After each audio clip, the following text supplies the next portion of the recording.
భవతి విషాందేహి భవతి విషాందేహి సీతామ్మవారి లోపలికి వెళ్ళి విషయం తీసుకొచ్చిందండి. కానీ సంకోచిస్తుంది వెళ్ళడానికి. ఎందుకని వారికి గీత తీశాడు లక్ష్మణుడు. ఆ గీత దాటి వెళ్ళకూడదు. అడుగుతుంది, రావణ స్వామి యుద్ధం వచ్చి విషయం స్వీకరించండి. సానుబొమ్మ వరకు మీరే మా దగ్గరికి వచ్చి విషయం వేయాలి. మేము రావడం ఏంటంటే జగన్ పని అనగా ఇంకా సీతాదేవి తప్పలేదండి.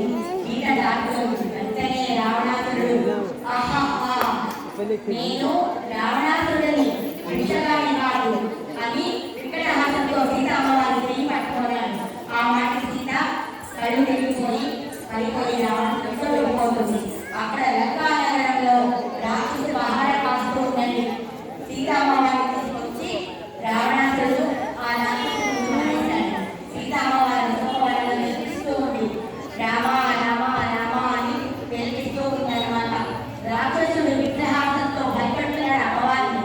సీతాదేవి మాత్రం ఏమాత్రం చెప్పులేకుండా తన రాముడు వచ్చి తనని రక్షిస్తాడు, తనని తీసుకువెళ్తాడని నమ్మకంతో అశోకంలో సీతాదేవి ఎదురు చూస్తూ ఉంది. రాముడికి జటాయు ద్వారా ఈ వార్త తెలిసిందండి. వెంటనే వానర సహాయంతో రాముడు వచ్చాడు రావణాసురుడి దగ్గరికి. రావణాసురుడు కూడా సామాన్యుడు కాదండి, ఆయన శివభక్తుడు. రావణాసురుడు కేవలం పరస్త్రీని తెరబడటం వల్లనే ఆయన దుర్మార్గుడయ్యాడనమాట రావణాసురుడు. రావణాసురుడికి ముందు రాముడు మంచిగా హితవు చెప్తాడు. రాముడు వచ్చి రాముడు ప్రవేశం రాముడు వచ్చి ఫస్ట్ హితవు చెప్తాడు.